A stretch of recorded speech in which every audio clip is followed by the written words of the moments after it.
Welcome to Better Teaching, Only Stuff That Works, a podcast for teachers, instructional coaches, administrators, and anyone else who supports teachers in the classroom.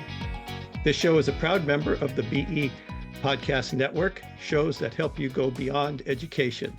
Find all our shows at bepodcastnetwork.com.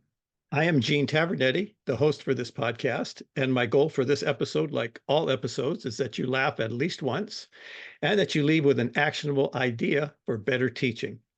A quick reminder, no cliches, no buzzwords, only stuff that works. Today I had the extreme pleasure to talk to Dr.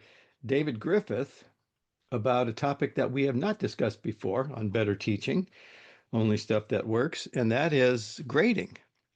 And had a chance to talk to Dr. David Griffith, who is from the Fordham Institute, and where he's the director of research, and he manages or authors reports on various subjects, including charter schools, accountability, and civic education. His research has been published or cited in numerous outlets, including the Wall Street Journal, the Washington Post, the Atlantic, the New York Post, USA Today, National Affairs, and Education Week. A native of Portland, Oregon, David holds a bachelor's degree in politics and philosophy from Pomona College, a master's degree in public policy from Georgetown University, and a PhD in public policy from George Washington University. Prior to joining Fordham, he worked as a staffer for Congressman Earl Blumenauer, a research assistant at Data Quality Campaign and Education Sector, and a high school social studies teacher in Washington, D.C. In his spare time, David enjoys playing soccer and embarking on literary and culinary adventures with his wife, Lindsay, and his two children, James and Aurora. I think you're going to like this discussion. Hello, David. Thank you so much for being on Better Teaching, Only Stuff That Works. Thanks so much for having me, Gene. Well, it's my pleasure. I know that you had posted something that I became first aware of it on Twitter or X, whatever we call it. And it was an article about some research that you folks had done about grading equity. In fact, the title of the article was Equitable Grading Through the Eyes of Teachers. That's right. Could you talk a little bit about that? And I'm sure I'll be interrupting you with questions as you go. Yeah, sure thing. So as I think you mentioned, I'm an education researcher and I work for the Thomas P. Fordham Institute, and we study all things K-12. And so, grades are obviously central to the work of schools. And so they're one of the things that we study. And, in recent years, we have gotten concerned, I would say, about what is happening to grades with, just nationally, basically in every state, I would say. And your listeners are probably familiar with this, but, we have seen a lot of grade inflation in recent years. This is not a new phenomenon. I think pretty much anybody, if they ask their mom or their dad, they'll say, well, it's easier to get an A than it used to be, right? But in the last, say, 5 or 6 years, it has really taken off, in part because of the pandemic, which just obviously was, a huge curveball for our education system. But then I think also for other reasons, which is what we wanted to sort of study in this report. There has been a long-standing movement to reform grading, and it has probably a longer history than I can do justice to in this space, and it has many different players and many different motivations. But in the last few years, there has been sort of a rise of something called grading for equity, and it's associated with, a few notable kind of grading gurus, the policies that it pushes for. Anecdotally, we knew were adopted by some fairly big districts and generated some controversy. So we wanted to take a closer look at this because as far as we could tell, there was really no systematic data that was telling us how widespread these new grading practices were and basically what was happening. It was an understudied phenomenon. So that's what the report is about. So when we're talking about equitable grading, what are we talking? What are we saying? Yeah. So it's a term that gets used a lot these days. And I don't know exactly when we decided that everything had to be equitable, but it increasingly encompasses things that aren't, or things that not everyone will agree are equitable. So we chose to focus on 5 policies that seem to be promoted by advocates for equitable grading. There's no official. David, Yeah. just to give you a break here, is Yeah. that the equitable was in quotes Yeah. on your report. Okay. It was, and we debated that, right? Because it does, when you put it in scare quotes, right? You're taking a position and you're saying something, right? You're saying something about how you feel. But I may as well put my cards on the table here, right? We did not really agree with the thrust of these reforms. Teachers do not really agree with them. And we didn't really want to give the people who are pushing them the word equitable because it's something that is often used as a club. And really, we shouldn't do things or not do them because the word equitable is affixed to the policy, right? We should do it if it makes sense, if it helps kids. And so, we put the scare quotes around it. Anyway, to address your questions, right? We looked at 5 policies and we gave them kind of pithy labels to help people wrap their heads around them. So the first policy is called like no zeros. And some listeners may have heard of it. And it is basically this idea that you are not going to give kids zeros for assignments that they don't turn in, because doing so will have such a sort of deleterious effect on their grades that they may get discouraged, and then you'll lose them for the rest of the semester and they won't really try. The second policy was, we called it no late penalties. This is the idea that basically, that kids, particularly marginalized kids, maybe will struggle with getting things in on time, right? And they deserve the opportunity to show what they know, or get credit for work that they have done. And so, we should essentially not have late penalties and let them turn the work in, whenever they do it. The third policy, we called it unlimited retakes. This one is basically, the idea is, if a student has bombed a test or a quiz, that student should be allowed to retake the test or the quiz without penalty, and sort of incentivize, give the student a chance to try again and to show what they're capable of doing and to improve their performance. And then the final 2 policies, we called no participation, and the other we called no homework. And the basic idea, as those names suggest, is that teachers should not assign any points for homework, and they should not assign any points for participation. In other words, there shouldn't be some element of the grade that is based on participation. So Yeah. the proponents of these equitable policies are saying that you should not get a participation grade Yes. and not get credit for homework. That there should be Okay. no Okay. participation grade and no points for homework. Yes. Okay. So Sorry to interrupt you. Okay. no, that's okay. I mean, I can give a summary of what teachers think of these policies. I guess I should also say they're both policies and practices, right? And so we asked, a few questions about each of those from each angle. But I think the main thing to understand is that when we asked teachers if these policies were in effect in their schools or districts, a lot of them said yes. So overall, more than half of the teachers in our sample, which was a nationally representative sample, said that their school or district had adopted at least one of these policies, right? So not as an option, right? But as something that all teachers in the school or district were supposed to do. So I'll just, listeners can take a moment to imagine you're a teacher, you're teaching, I don't know, 9th grade social studies like I did, and the message that you get from above is all students must get a grade of at least 50% for assignments, whether or not they turn them in. Okay? This is a thing that's actually happening in American schools. And it's not just happening in a few of them, it's happening in a lot of them. And it's disproportionately happening in classrooms and schools and settings where a majority of the students are students of color. Okay, so the results that you presented from the survey was for each of those categories. Yes. So you broke it down. Okay. Yeah, if you take it policy by policy, there's sort of 3 policies that are particularly common. One is no zeros, another is no late penalties, and another is unlimited retakes. Each of those is present in somewhere between 25 to 30% of American classrooms. And then the other two policies, no participation and no homework, are in effect in about 1 in 10 American classrooms. And so, it's not as though like no single policy has a majority in all classrooms, but let me just make a couple points.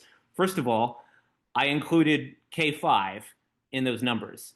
Okay, so I'm including grades where we wouldn't even normally sort of think of students as having, as earning letter grades, right? So the actual adoption rate for the grades that we kind of typically associate with grading is higher.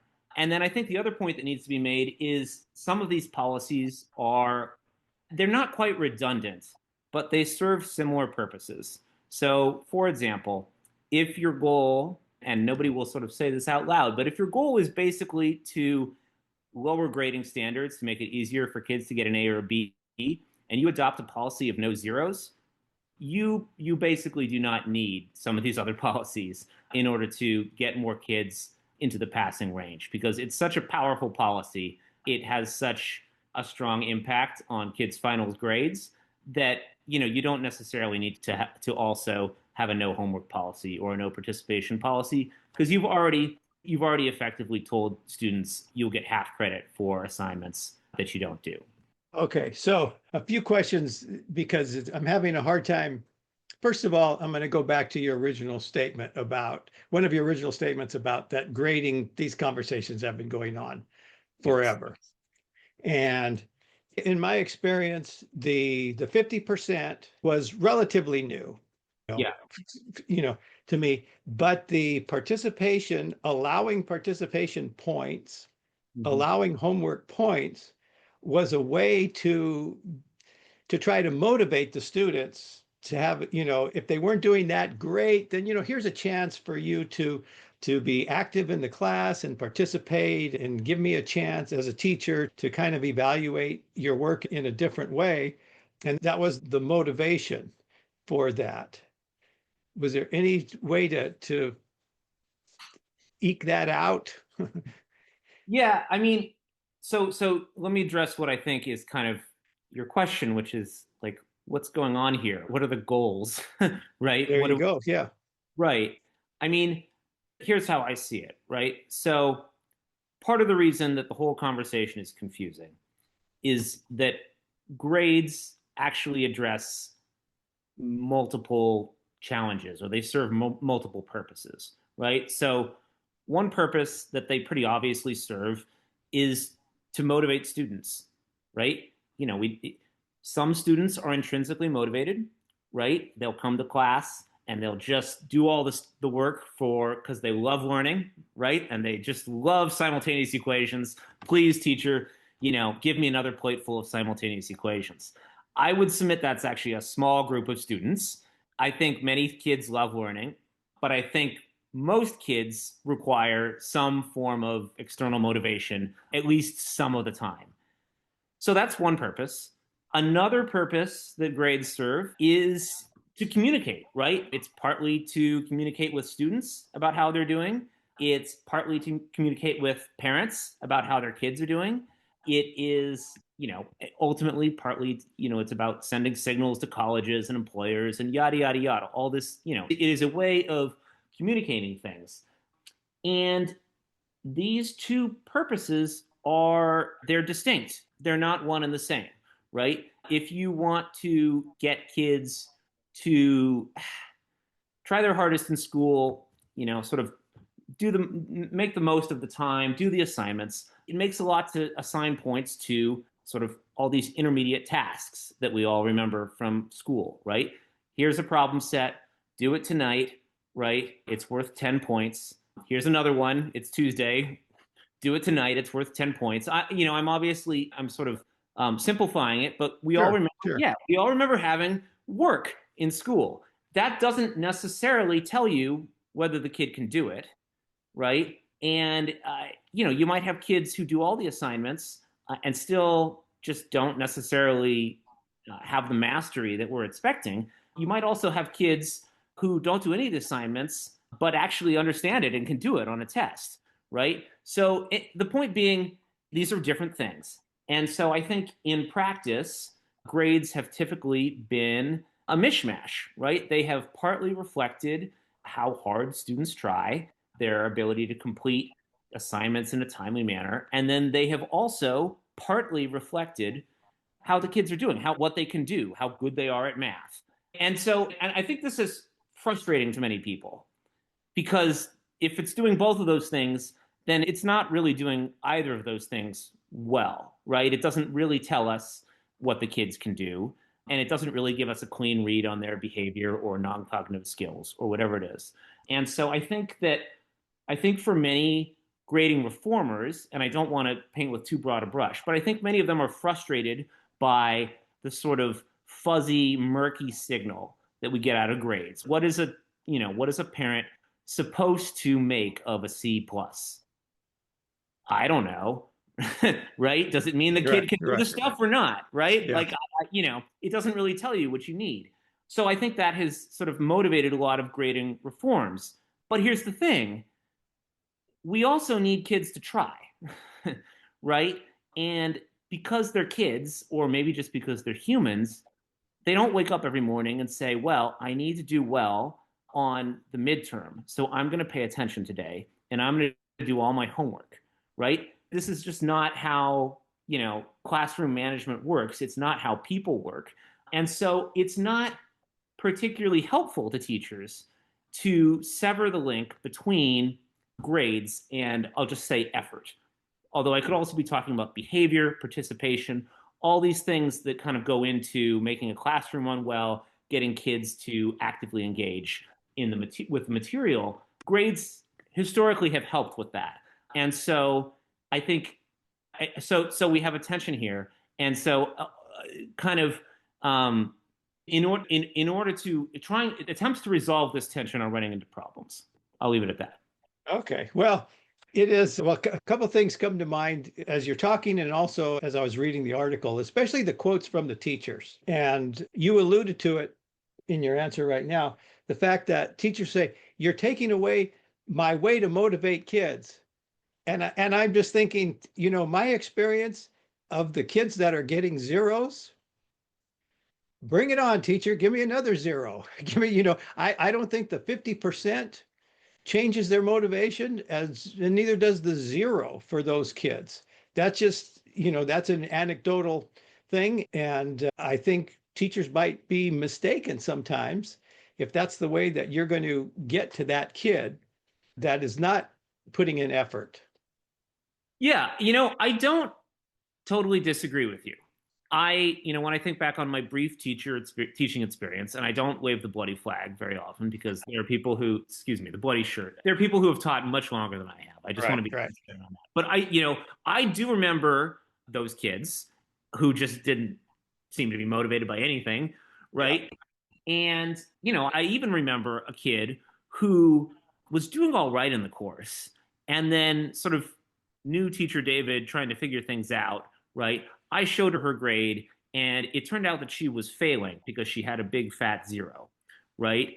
And this ruined what was a partially functional relationship with the kid because the kid just, reacted negatively. Oh my gosh, Mr. Griffith, you're so unfair, right? Like Yeah. it's children are childish, right? And so I'll just say I don't want to take the position, right, that none of this stuff is ever appropriate. Because sometimes it is, right? Yeah. It may be that there is a kid who wasn't doing so well, but has started doing his or her work.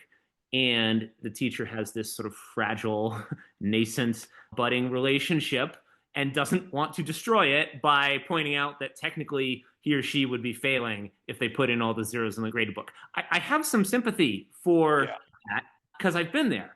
But I think there are at least 2 points that deserve to be made. First, it's one thing to do that as a teacher using your professional judgment in a particular situation where it seems like the thing to do. It's another thing to mandate it at the school level or at the district level prospectively right? Before the semester has even started to say essentially, we're going to be giving 50s, even if you don't do the work.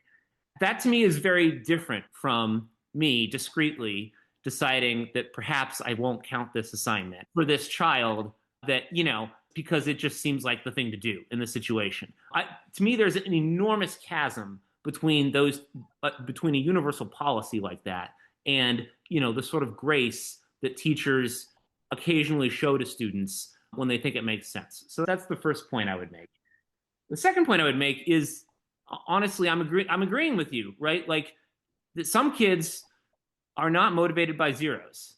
Some are, right? And we can't design our policies, the goal cannot be to try to say to sacrifice every child, right, in an attempt to save, a handful of very tough cases, right? Many kids are motivated by zeros. 80% of our teachers said that the no zeros policy was harmful to academic engagement, which tells me that, that they think that assigning points for assignments is actually motivating the kids. So, yeah, there are a few kids that it's sort of irrelevant for, but I think for most kids and most teachers, it is deeply important to the process of learning that, that kids be given some incentive to do the work. And so I think it's really dangerous to sort of take away teachers' leverage on that front.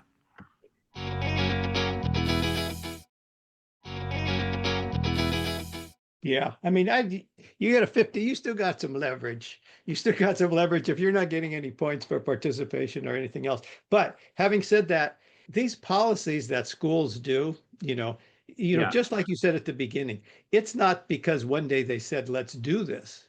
Let's give 50 instead of zero. There's been a whole bunch of things previous to making that decision. And I'm not supporting the decision. I'm just, you know, I think I'm agreeing with you. You can't take a blunt instrument when you need to work with individual kids. Yeah, I mean, let me just pick up on that last point first and build on what I was just saying. I mean, part of where I'm coming from, maybe I'm wrong about this, but in my experience, the average teacher is a bleeding heart who will bend over backwards to try to help his or her students. There's just no other reason to do it, right? I mean, the job doesn't pay very well.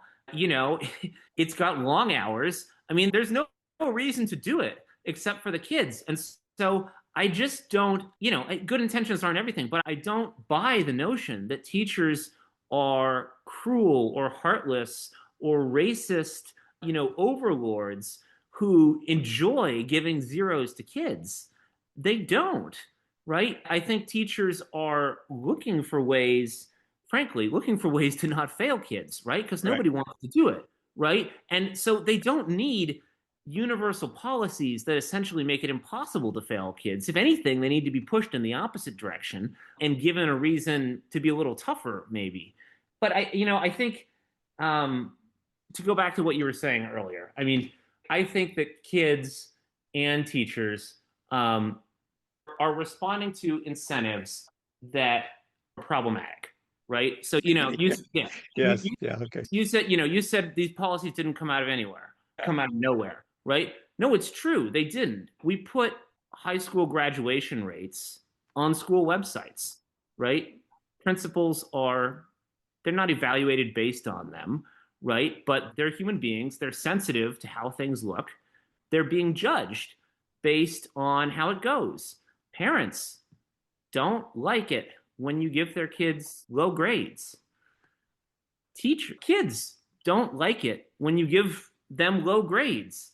So there is no earthly reason to give a child a low grade except professional integrity, right? All of the incentives are pushing teachers, to pass the kid along. Sure, have a B, right? Okay, you're almost to an A. Have an A. Right? That's Yeah.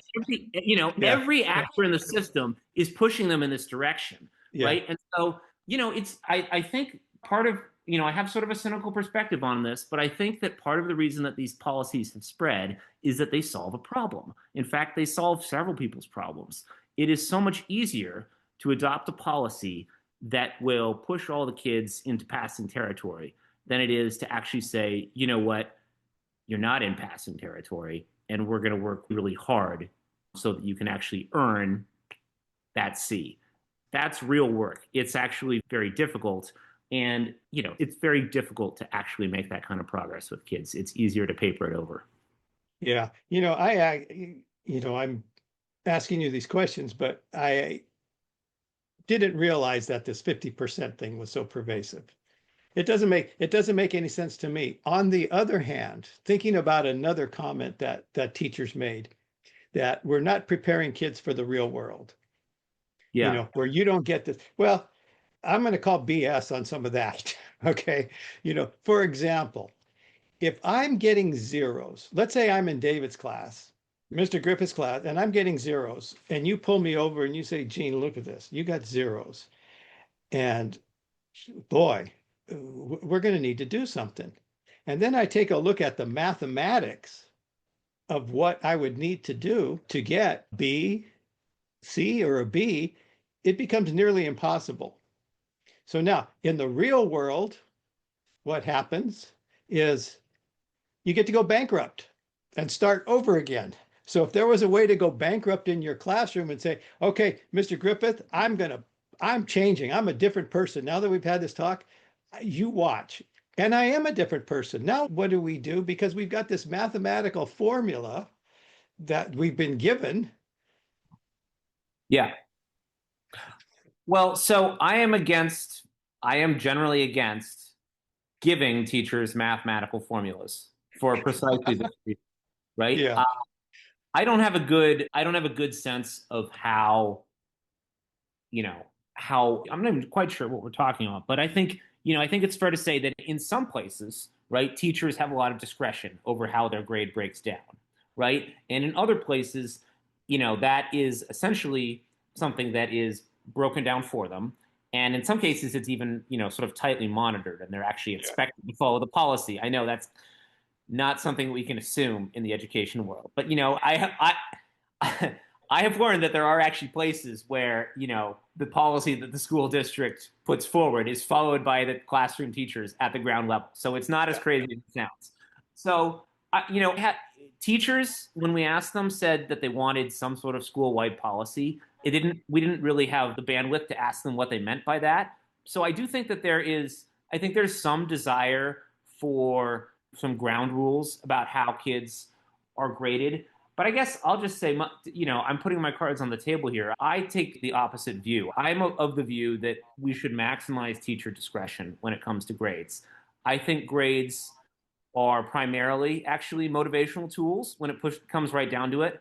I think the notion that a C or a B denotes something objective about a kid's, level is just absurd, right? If Right. you've Okay. been in I'm with you. Stuyvesant or, that high school on the, across the tracks, it's just absurd to think that there's some objective standard that we can impose on all classrooms, on all subjects across the country so that, a C really means a C or an A is really an A. No, it's inherently subjective, right? Grades are not particularly fair. Even if we could make them fair within a school, they'd still mean something completely different at the school down the road.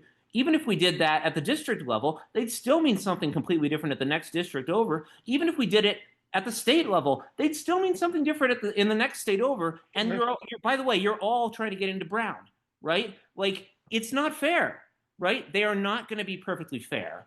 And I also find the impulse to standardize them just kind of astonishing, because one class is about math, and another class is about social studies, and another class is about pottery. And making a pot is not the same thing as writing a 5-paragraph essay, which is not the same thing as learning about fractions. So why on earth would we think that tests should count for the same percentage in all these things? And oh, by the way, there are different grade levels, right? And oh, by the way, the kids are at different levels, right? And oh, by the way, every classroom is different. Every kid is different. Why do we have, I'm a Democrat. I'll put my cards on the table. I care a lot about equity, but this obsession with fairness for something that is clearly not going to be entirely fair is a little bit silly, right? I'm evaluated in my, in my work, as are most of us. I accept that evaluation is a little bit of subjective and not perfectly fair. I don't know if Yeah. I'm getting screwed or, or if I'm getting an easy ride, right? But either way, there's no expectation that the thing will be perfectly, absolutely fair because nothing is perfectly, absolutely fair. And so I guess I just think we need to be a little bit more pragmatic about how we approach this. The grades will not be perfectly fair. They can be an important way in which we convince students to do the things that we think they need to do so that they become, fully formed people who know something about the world. Well, two things. I want to share an anecdote with you about the whole idea of percentages and how we calculate grades. I was working at a middle school, and it was the end of the day, and I was debriefing with the principal, and he said, "I'm sorry, I have to go. I have to go to an expulsion hearing." And I said, "Oh my goodness, what happened? What's up with the kid?" He says, "Well, he's flunking out."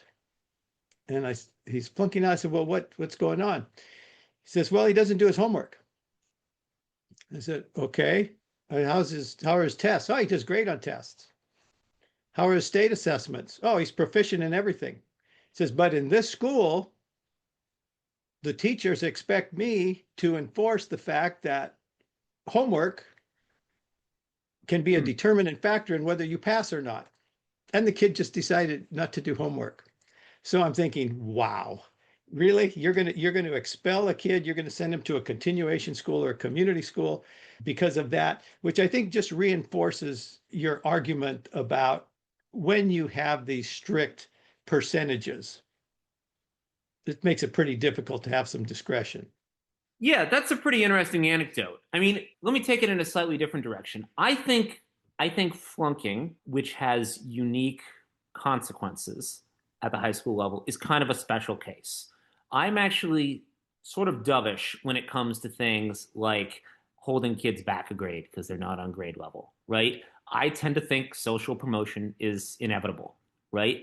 And yeah, when you get to the high school level, the kids, they have to take more responsibility, right? But basically, get it, right? I don't think we gain very much by flunking kids out of high school and putting them on the street. I would rather have them at least be inside a building where adults are supervising them and trying to work with them. And I don't lose too much sleep about, the value of a D not being what it used to be, right? Like we all know what a D means. A D means I didn't want to flunk you, right? I think there's some wisdom in that. I think what the problem is that what has really happened in the last few years is that the grading scale has gotten so compressed that we're now giving A's to we hear stories from teachers, right? Where it's like half the kids are getting A's and the other half are getting B's. And we're not even making use of the C's and the D's, right? And, it's not written in the sky what should be an A or how many kids deserve an A, but parents have some sense of what an A means, or at least they thought they knew, right? And so if kids are getting A's, right, parents aren't going to give them a hard Yeah. time, right? And if all the kids are getting A's, then none of the parents are really going to be, sort of on their case. And if it's too easy to get an A, then essentially you're not pushing kids anymore. And so I'm not actually taking the view that kids should be like the kids that we've talked about, the kids who just aren't doing the work, should necessarily be flunked. Or I'll even throw one more thing out there. I'd actually think we should flunk them, but we just, shouldn't kick them out of school anymore, right? We should find some way to just give them an F and just, I don't know, let them move on or something. Either way, I don't think that it's important to hold kids back if they're below grade level or, to just sort of insist that they repeat a course if it's obvious that's not in the best interest of the kid. What I do think is important is that we do what we can to maintain grading standards, you know, make it possible to get a C, right? Yeah. And more than that, even more than being against grade inflation, what I'm really against is this effort to just undercut teachers' leverage at every possible point. Some teachers use homework, some don't. Mrs. Johnson might not be able to get Timmy to do his homework, but you know, right down the hall, Mr. Smith might be able to get him to do it, right? I had kids like that. I had kids that I struggled with. And, you know, other teachers were like, what do you mean? She's great, right? Education's a very personal thing. Some teachers are very gifted at getting the most out of their kids. They can get them to do things that other teachers cannot. And so we shouldn't undermine that, right? We should let teachers craft an approach to grading that suits their personal style, that suits their subject, that suits their students, right? And that suits their situation. And we shouldn't worry too much if it looks exactly the same as the approach that a teacher down the hall constructs, because there may be very good reasons that the teacher down the hall has designed a different approach. Yeah. I know you're just reporting data, David. Yes, that's right. That's right. You can know, tell I have no opinions. I'm one of those boring neutral researchers that you've heard about. but there are interesting, this whole conversation is so interesting to me. And you started with the statement that grading is central to schools. Yes. And then, I talked to, you'll have to go back and listen to all my podcasts, David, but I did talk to a teacher from the UK who came over here and started teaching. And one of the biggest culture shocks was, wait a second, I have to give all these grades? I don't care what they know now. At the end of the semester, they need to know, or the end of the year, that's when everything counts. Yeah. And so she was just making up grades. I don't want to say that might be a little hyperbolic, but for her, it wasn't meaningful at all. Her job was to get the kids to learn. And if David wasn't motivated, she was going to work on it, Yeah. but so I don't know. The fact that we've been talking about this for so many decades, and then we go to standards based and well, at this classroom in Mr. Griffith's class, I had got an A, but I'm not I'm in Miss Jones' class. So parents don't like that. So much is parent driven as well. So I don't know the answer. As I've gotten older, that's what I know. I just know that there's so much I don't know, but this is one that, do we spend too much energy on it? I want to know, David's not doing well. I want to go sit in Mr. Griffith's classroom to see what's happening. If I'm an administrator, I don't want to say, hey, give him a C. So that's what I get concerned about, is that people worry about the minutia, especially in this time of, school choice. And, I don't know if that's one of the things they look for is, oh, is everybody getting good grades, or what happens to the kids? Are they learning? So I just don't know. Yeah, I have the dim sense that if, as an education researcher, that we could learn a lot from other countries if you would just give me, an infinite budget and 1,000 years to travel around and try to understand how things work, because it's fascinating, right? You go to other places and things that you take for granted are not the case. So I'll hit you back with an anecdote of my own. I spent a year in England when I was in fifth grade, and I attended an English. It wasn't a boarding school, although there were children at it who boarded. So it was partly boarding, partly day school, right? And it was fifth grade, and they had grades, right? So they did letter grades. Not only did they have letter grades, this was in the 90s, I guess I should say. All right. So I don't know that they still do this. But I remember quite distinctly at the end of the semester, they would read the ranks of the children out loud to the class, in your class rank, to a classroom full of fifth graders. Number 32, Timmy. Number 31, Gina. It's inconceivable by modern American standards, right? And I'm not advocating for it, right? To be clear. But I guess I just do take the view, right? There are, when I think about that practice relative to what we're talking about now, where, somehow it's cruel to give a kid a 0 when they didn't do the work. I guess I push back on that, right? I think at some point you have to, you have to be real with the kid, right? And so it's all relative, is what I'm trying to say. We're not trying to get kids to fail, but we are trying to get them to learn something about how the world works. And if we shelter them from it forever, they're not going to learn. Yeah, and like I say, I think we're back and forth, some kind of Hegelian dialectic here, where we're not going to do what you did in England, but we don't need to give them 50%. But I think that's what's happening, and then they'll figure that's not a good idea. 50% is not a good idea. I don't know the answers. I don't know the answers to this, but that's it. I just don't know. That's why I was looking forward to talking to you. Yeah.